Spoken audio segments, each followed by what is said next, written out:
Okay, so this is Algebra 1. This is Unit 5, Lesson 1, and it's called Growing and Growing, and it's an introduction to exponential functions. So for this first lesson, it's talking about splitting bacteria.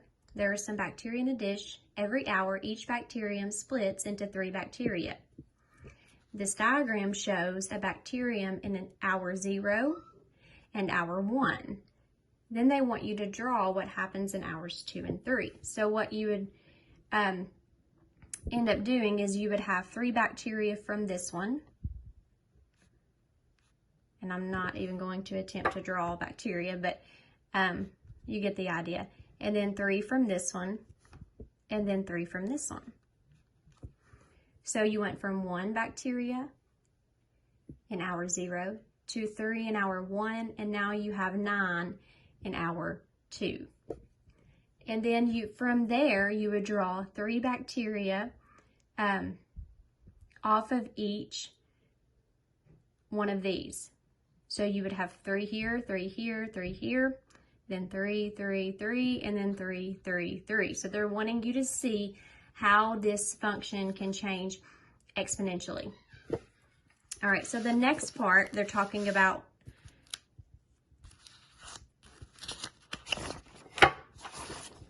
it says a genie in a bottle. It says you're walking along a beach and your toe hit something hard. You reach down, grab onto a handle, and pull out a lamp. It is sandy. You start to brush it off with your towel. Poof, a genie appears. So here you have, you can choose one of these purses as a reward. So the first purse contains $1,000 today. If you leave it alone, it will contain $1,200 tomorrow by magic. The next day it will have $1,400. This pattern of $200 additional per day will continue.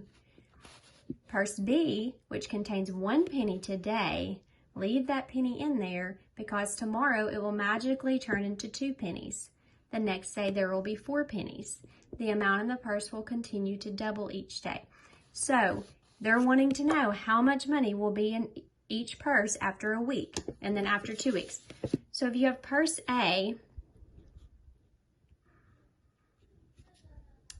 and it starts with 1,000, then day 1 it's going to have 1,200. Day 2 is 1,400. Day 3 would be 1,600, and you would continue on until you reach day 7, and that would give you 1 week, and then keep on going until you get to 2 weeks. Purse B, it starts with a penny today, for day 0. Day 1, it's going to have 2 pennies. Then it's going to double after that, 4 pennies. Then after that, 8 pennies. And you would continue to double that amount until you get to a week and then 2 weeks. Then it goes on for number 2. They're going to let the money in each purse grow for 3 weeks. How much money will be in each purse then? So again, you would continue on until you got to your 3 weeks. And then they want to know which purse contains more money after 30 days. So you would continue on, or by then you can hopefully see a pattern with your exponents and with your numbers here that you could figure out what it would be after 30 days. In 1.3, you're graphing the genie's offer. So you have your 2 graphs here. The amount of money, or showing how the amount of money in the purses changes. Remember, purse A starts with 1,000 and grows by 200 each day. Purse B starts with 1 cent and doubles each day. And they want to know which graph shows the amount of money in purse A and which shows the amount of money in purse B. Well, you can tell that purse B must start really, really low because it starts with 1 cent. So day 0, it has 1 cent. Day 0 for purse A has $1,000.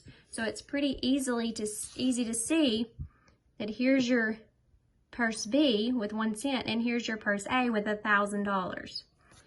Again, purse A is the one that's growing by $200 each day. So you can see that it's growing at a constant rate. It's linear.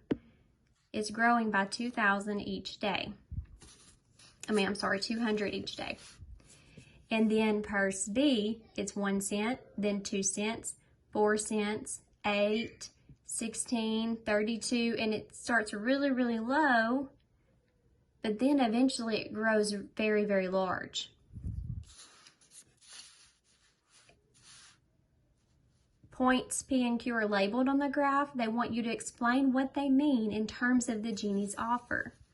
So here's Q, and here's P, and they want you to tell, what do those mean? Like, which purse are they from? How many days is it? And what was the amount of money? They want you to explain that part. Number 3 is asking, what are the coordinates of the vertical intercept for each graph? So make sure that you remember what vertical intercept is from Unit 4.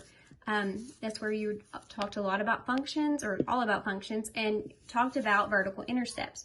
Remember, vertical is up and down. So they're wanting to know, where does your graph cross the y-axis? Where does it meet or cross that vertical axis for each purse? So you know at your vertical intercept, remember your x is always 0. So you need to see what your y is at those intercepts. Okay, so then let's turn over on the back. They want to know then, when does purse B become a better choice than purse A? Make sure you explain your reasoning. Okay, it's very important to explain. Knowing what you know now, which purse would you choose? Again, explain your reasoning there. So looking at the summary, when we repeatedly double a positive number, it eventually becomes very large. And we saw that with purse B on that graph. And then it says, let's start with 0.001. The table shows what happens when we begin to double. So you can see, then it's 0.002, 0.004, then the 8, and then the 16. If we want to continue this process, it is convenient to use an exponent. For example, the last entry in the table is 0.016. It's 1,000th being doubled 4 times.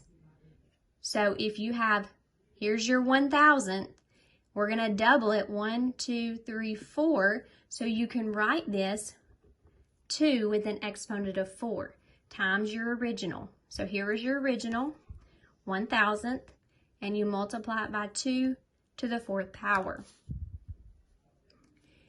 So even though we started with a very small number, you don't have to double it that many times to reach a very large number.